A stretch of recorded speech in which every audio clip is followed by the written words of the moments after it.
Alright, hello citizens of the Nigelverse. It is Niger once again, and welcome back to System Shock Radio. So, I got quite a few topics for you guys today. Hey, if this is your first episode of System Shock Radio, of course, welcome. If not, but if you are returning, welcome back. Just one, that's something I did want to mention.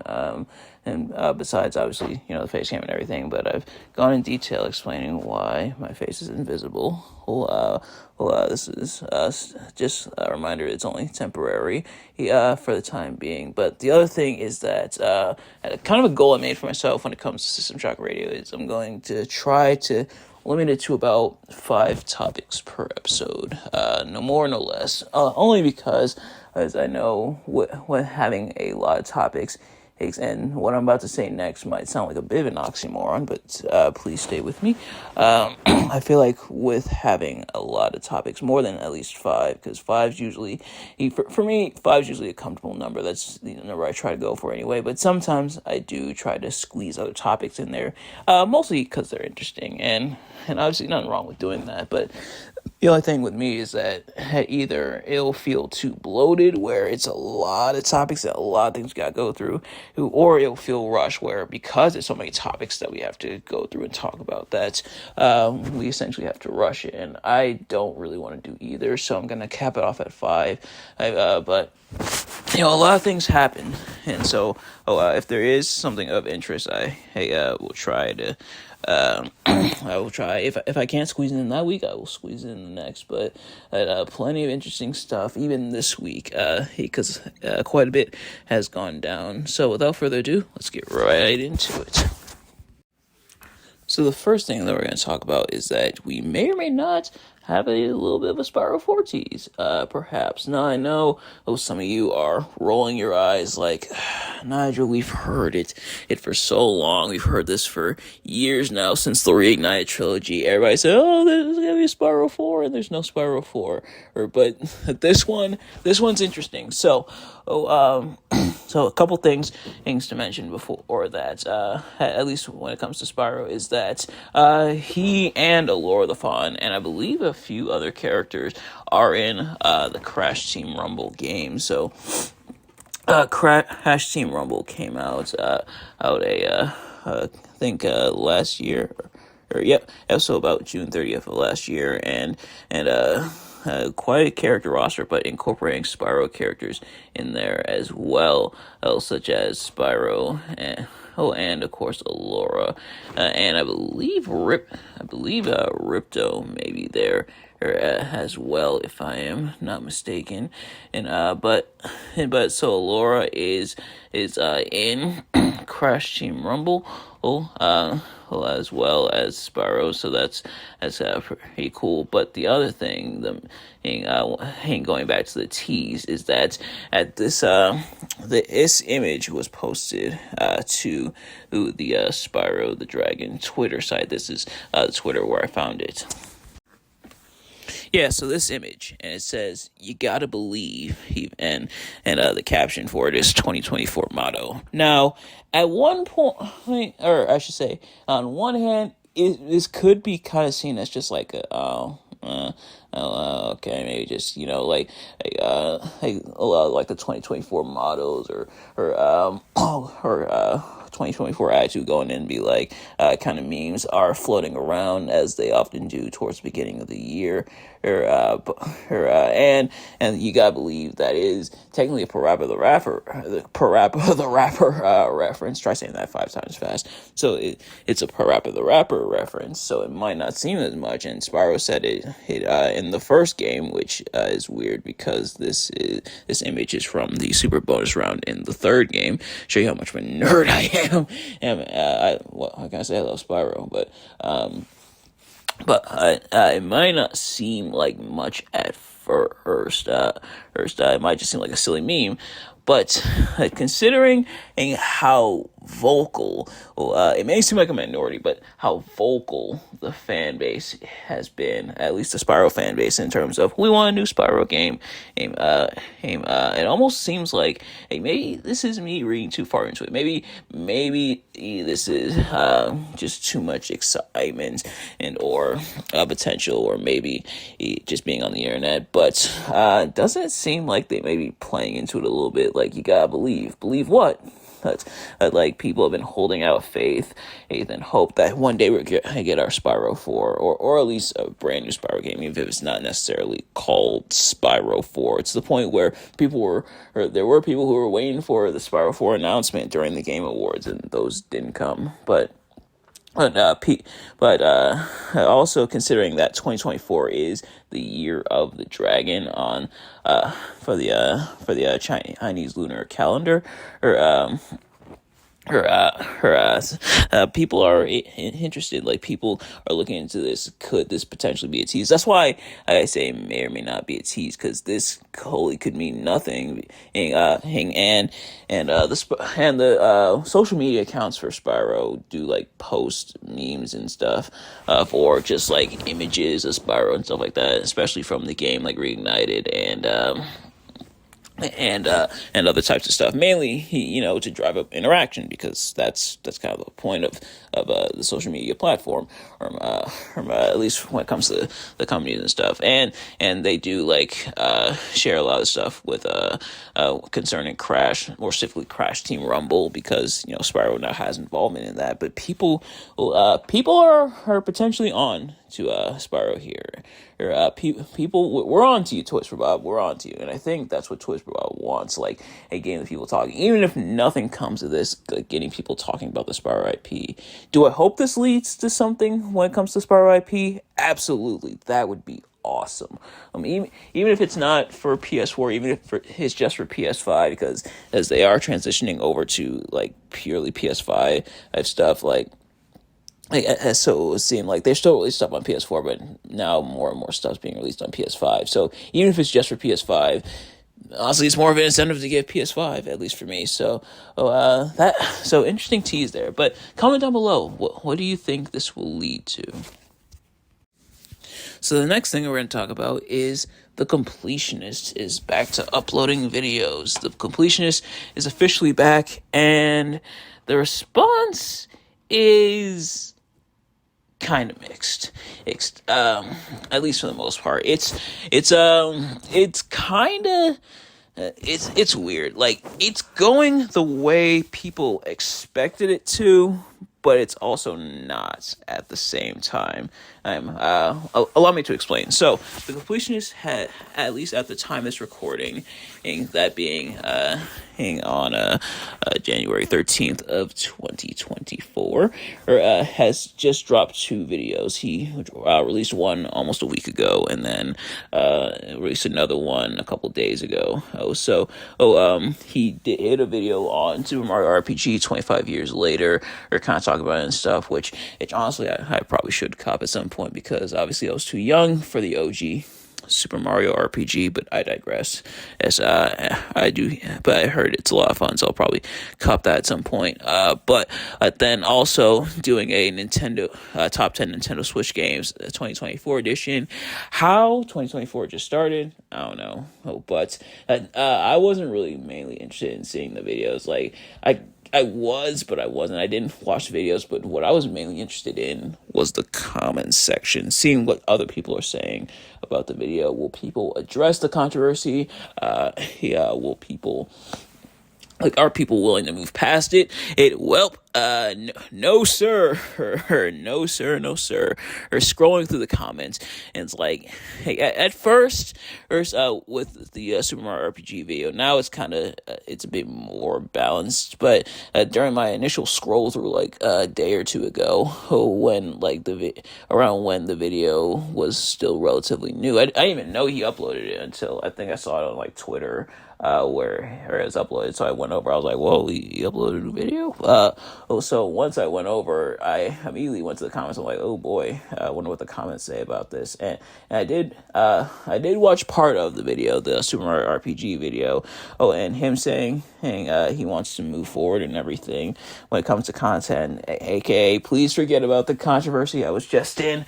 But nevertheless, I went to the comments and people dunking on him, memeing him, people still upset over what happened, considering what the completionist did and what the completionist got in trouble for, yeah, that's understandable.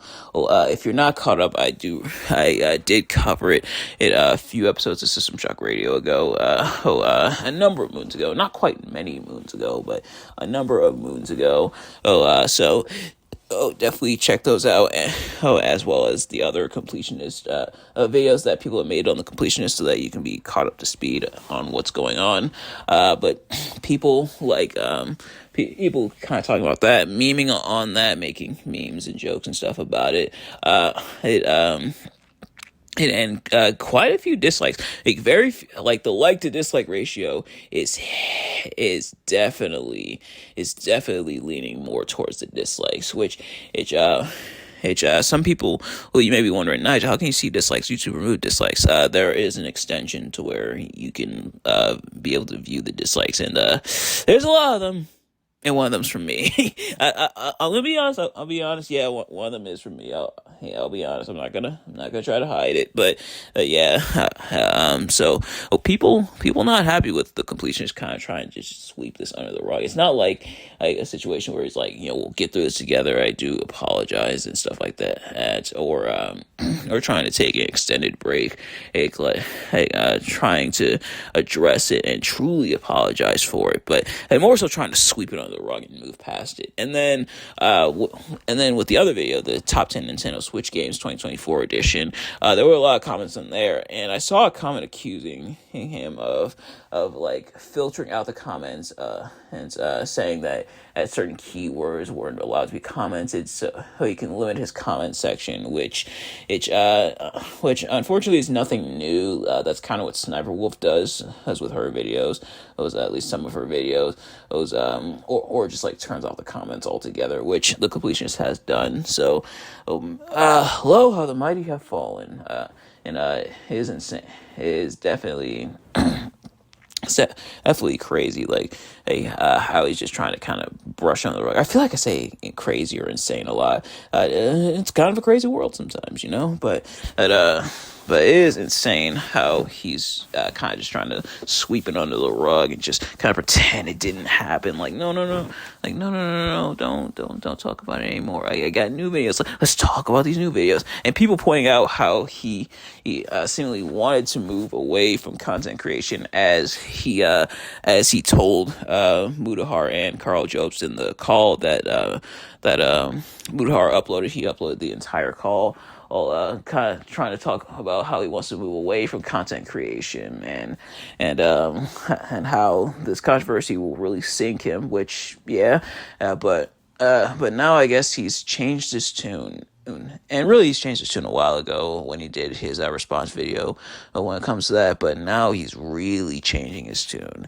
But nevertheless, if you still want to watch The Completionist, if you still want to support him, don't let me stop you. If you want to give him a second chance, I guess don't let me stop you. But me, I don't know if I'm going to be able to. It's not like I was super faithful watching him in the first place, where I would always watch his videos and stuff. Like, I did watch every now and then, and I did enjoy his content, but yeah, this is the death nail for me, at least for the most part. And also, this is probably unless something else very major happens that I feel like I absolutely have to talk about, I think I'll leave the completionist, talking about the completionist here for now. I'll kind of just put it to rest, put it to bed, and just move on from that. At least for the time being. Like I said, if something major comes up, something that's like, oh crap, I have to talk about this, it's because this is super huge If that, but otherwise, I think I will be leaving the Completionist. My coverage of the Completionist and what's going on. I think I will leave it here and put it to bed here. So the next thing we're going to talk about is that Kevin Dunn has departed WWE. Yes, say it ain't so. Kevin Dunn and no longer with WWE. He's so there was an official statement from President Nick Khan and an official email talking about Kevin Dunn's departure, and it reads.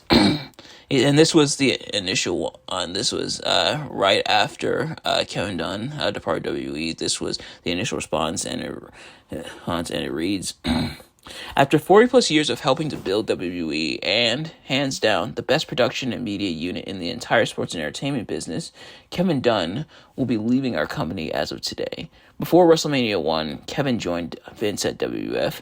Many of us remember a pre-WrestleMania WWF, a regional wrestling company that looked like a regional wrestling company. Then we experienced WrestleMania 1, and whether live, on closed circuit, or years later elsewhere. It was magic. Our regional wrestling company had become a global sports entertainment juggernaut. Vince led the way, side by side with Kevin Dunn. When many of us were kids standing in line waiting to play Pac-Man, Kevin was already on the road breaking his back to help build our company. And you see our product now, there's nothing that comes close to its look or feel. 52 weeks a year, 3 to 4 times a week.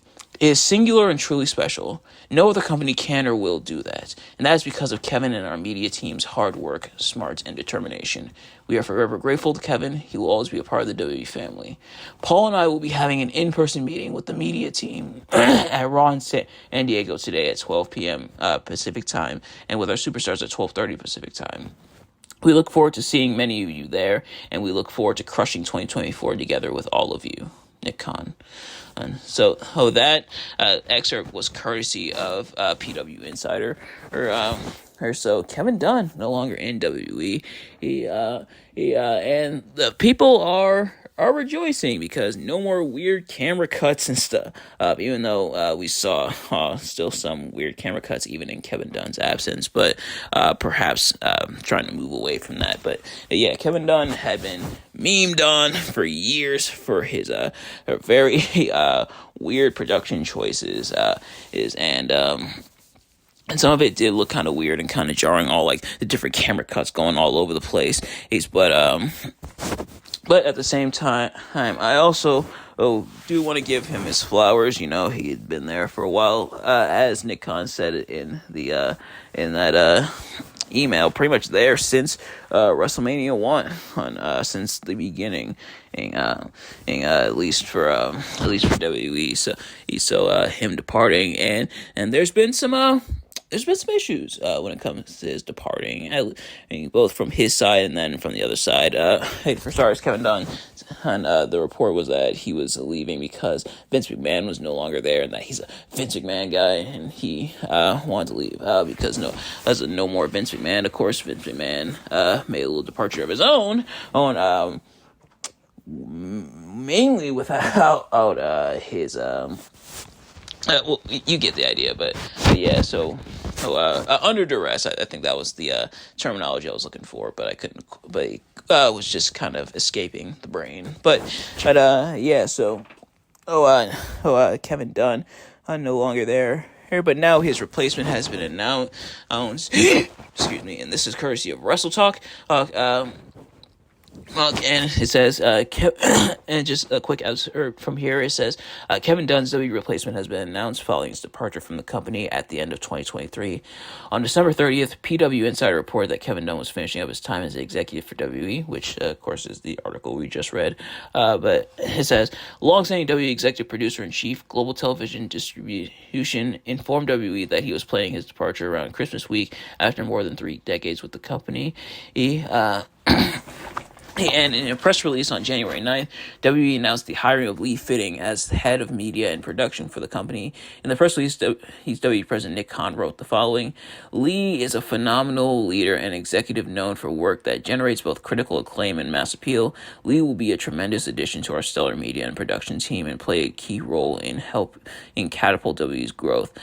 And Fitting worked for ESPN for more than 25 years before being let go in August of 2023. His job title with ESPN was Senior Vice President of Production, where he oversaw production for Monday Night Football, College Game Day, the College Football Playoff, and more. So, where the complications come in, the fact that he's more of an outsider, that he hasn't worked with pro wrestling, that he hasn't and that he hasn't done media for pro wrestling, but he has done it for sports. And to be honest, as much as they or the wrestling fans might not want to admit it, at least wrestling is sports adjacent, sports adjacent, and because of course pro wrestling is sports entertainment, and meanwhile that's regular sports with some entertainment behind it. At least for others, because I don't really watch sports like that. But that's just me. But yeah, so people are concerned, but you know what? We'll see what he does. All right, so the next thing we're going to talk about is a big one on Don't Hinder the Gender, because he's going to be facing Seth Rollins for the World Championship on Raw. So, Jinder Mahal has kind of been coming back into the fold. First he was at Day One and had his segment with The Rock, and now looks like he's entering into a feud with Seth Rollins, and now they're going to be fighting for the World Heavyweight Championship on Raw. Now, the thing is like Jinder Mahal doesn't have a chance of winning the WWE Championship. Not the WWE Championship, the World Heavyweight Championship. On paper. But the thing is a lot of people have been speculating that he might actually do it. Some people are speculating that it'll be him versus Drew McIntyre, and that Seth Rollins and CM Punk will face off, that Seth and CM Punk don't necessarily need a championship for their feud, because the feud kind of builds itself, which is fair. They kind of don't. Admittedly, you already planted the seeds. Like, the championship would kind of just be an add-on, but it would be mostly unnecessary. It wouldn't be a total hindrance, but it'd be mostly unnecessary. So Jinder Mahal getting the shots, and people are surprisingly rallying behind Jinder. And I think part of that is because of Tony Khan's response. Tony Khan has done it again, like going on social media, essentially complaining, and especially considering that Hook is going to be getting a shot at the AEW World Championship against Samoa Joe. Tony Khan pretty much arguing back and forth, or how's it okay for Hook to do it? Or not okay for Hook to do it, but okay when Jinder Mahal does it, or that this is a moral victory. Like, AEW, I try to give AEW the benefit of the doubt. I try to give Tony Khan the benefit of the doubt. I try to defend them as much as I can, and not like some anti-WWE, pro-AEW kind of thing. Because I like both. I like AEW, the concept of AEW and everything, and I like WWE. But man, AEW is starting to become hard to root for nowadays. Why is Tony Khan on Twitter acting like a butthurt child about this? It's like, hey, Tony, please, for once, put the Twitter down, put the phone down, close the Twitter app, and focus on being a CEO. That's the thing. Tony Khan, and I try, but then he does stuff like this. Focus on your company. Don't, this is an embarrassing look, and to the point where now reports coming out that other members of the AEW locker room were embarrassed. Because this is an embarrassing look.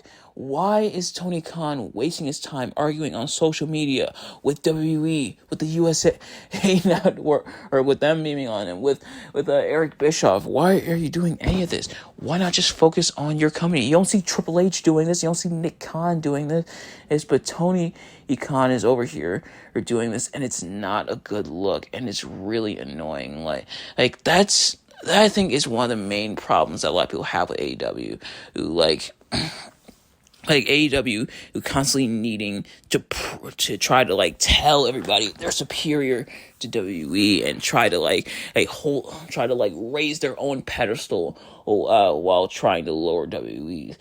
No, that's not how you do things. You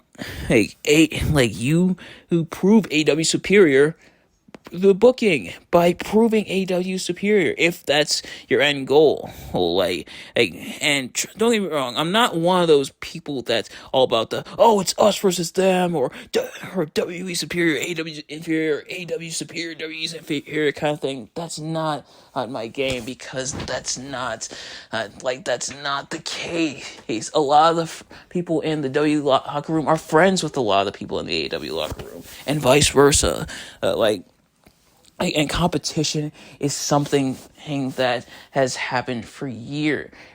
Going back to WCW versus WWE, going back to ECW being a part of the Big Three, going back to WCW to an extent versus the NWA after WCW broke off, like going back to TNA versus WWE. Like, competition is there. It's existed. It has existed. It will exist. And that part, I think, is fine. Like competition is a natural part of things. When you have two companies doing kind of not necessarily the same thing, but very similar things, competition is going to happen.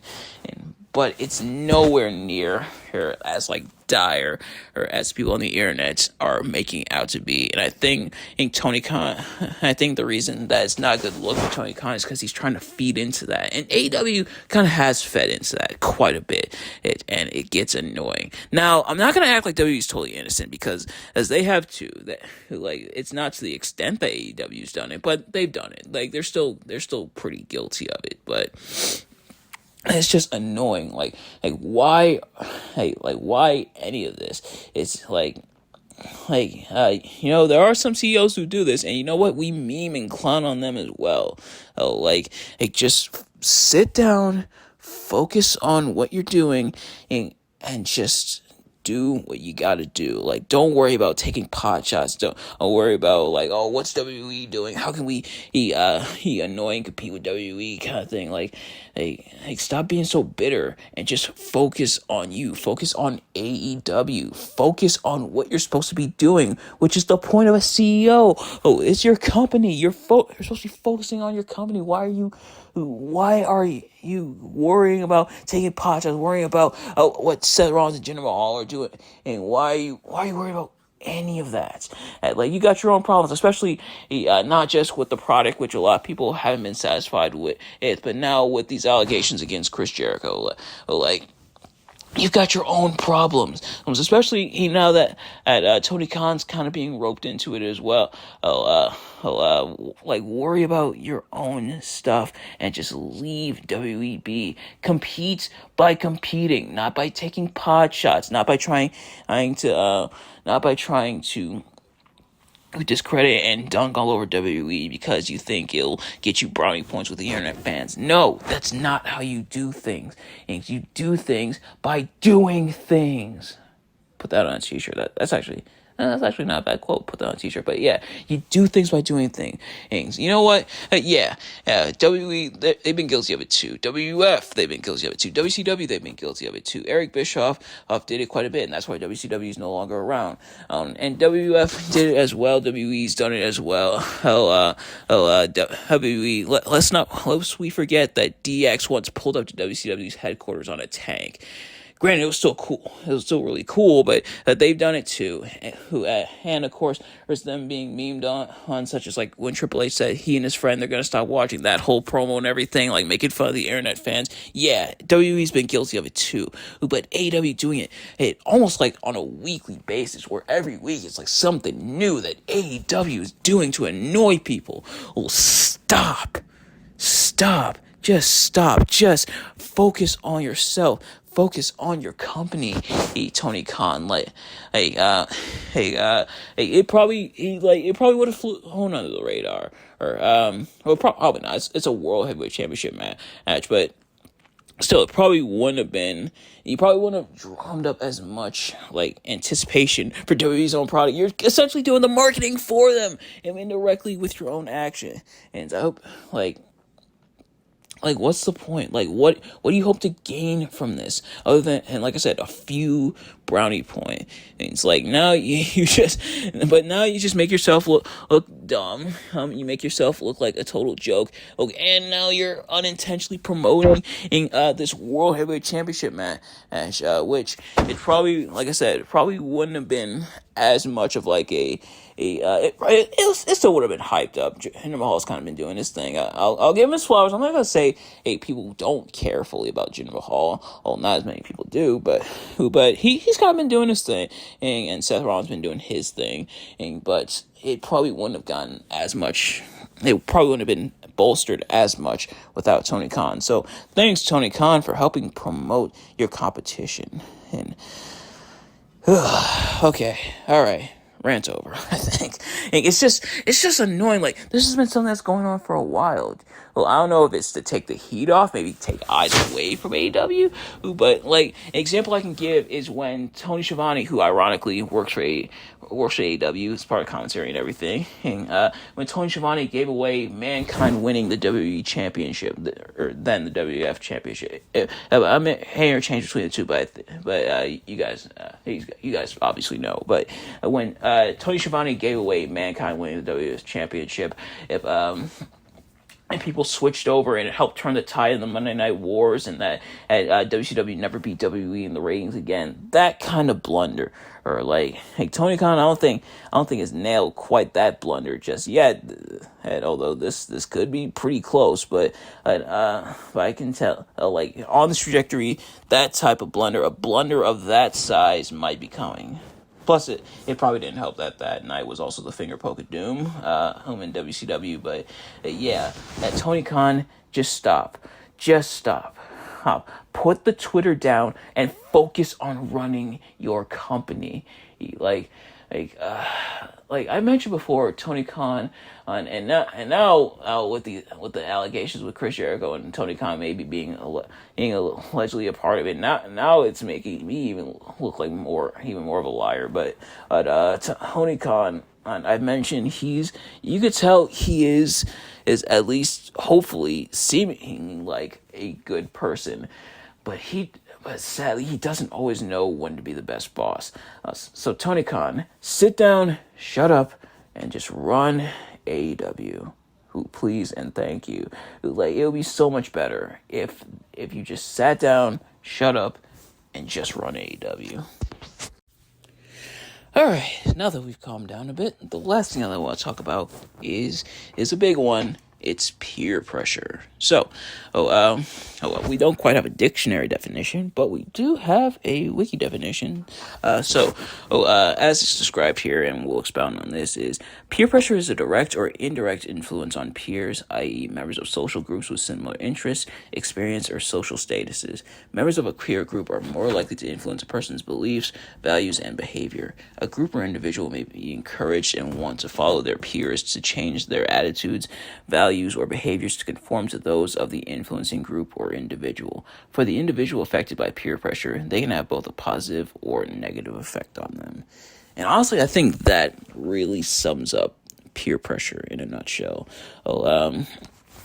Peer pressure is admittedly something I've dealt with before growing up. Sadly, I'll be honest, in school, I was bullied.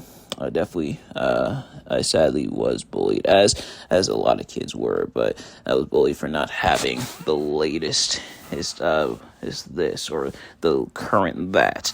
And the thing about peer pressure is as the wiki kind of described, you want to fit in with your peers, with your fellow students, classmates, or what have you. Like you see them with the latest stuff, but you want the latest stuff. Like you see them having this thing, so now you want that thing, or they're doing this or that, so you, who in turn want to do this and that. Like doing all the things because it seems cool or it seems acceptable. You want to be accepted, and at our core, I feel like we do want to be accepted. We want acceptance. We want to fit in. We want to be recognized and beloved by our fellow peers, whether it be classmates, its coworkers, even family. Sometimes, friends and family sometimes even can do peer pressure. Some people, well, in very rare cases, even do peer pressure without even realizing it. But the thing about peer pressure is that if a bunch, and I think I'll give this example. If a bunch of benches, if there's like 10 benches is on a street, and 9 of them are blue, and one of them is red, having that bench go from red to blue would match. They'd be just like everybody else. But then they'd be just like everybody else. Then there's nothing that stands out. There's nothing special about that red bench. And so I would say continue to be your red bench selves. And I know that's kind of a weird analogy, but I think it may or may not hold some merit, because as oftentimes we want to be just like everybody else because we want to fit in. We want to have friends. We want things to talk about. But a lot of times things that are in then are not in now. Like there are certain trends I remember, like thinking back and reminiscing, there are a lot of trends that were around back then, that were huge back then, that all the other kids were doing and that I wanted to do, that either, or in some cases, are just kind of out of style and kind of lame now, where the new generation is like, why were they doing that? That was lame. Or when you look back, it's like, that was kind of lame. That was kind of dumb. Or it could lead to problems later on depending on what it is, especially when it comes to stuff like addiction and things like that. A lot of times people start addictions like drugs or alcohol and stuff because they see other people doing it, and obviously if you consume those things, no disrespect to you, but that's how a lot of people get started, and it can lead to a lot of problems later on. And so I would say continue to be yourselves, continue to be that red bench. In a world full of blue benches, continue to be that red bench, continue to be unique and individual. You weren't made to fit in, you were made to stand out. And I think about it, and I'm like, if I had followed those trends, where would my life have ended up? Would I have ended up where I am, where would I be? And granted, not everything they were doing was bad back then. Like the wiki said, like it can have a positive or negative effect. Sometimes you do stuff because everybody else is doing it, and you turn out you like it. It's like, oh, okay, cool. But oftentimes that's not really the case. So like what you like, dislike what you dislike. But definitely be yourselves and be unique, and don't do something just because someone else told you to. But do something because you love it and enjoy it, and so what if not a lot of people do it? I continue to be your beautiful, unique, individual selves. And I imagine, and maybe my life would have been a whole lot worse if I had given in to that peer pressure the way I almost wanted to. But that's more of a hindsight thing, and of course, hindsight is always 2020.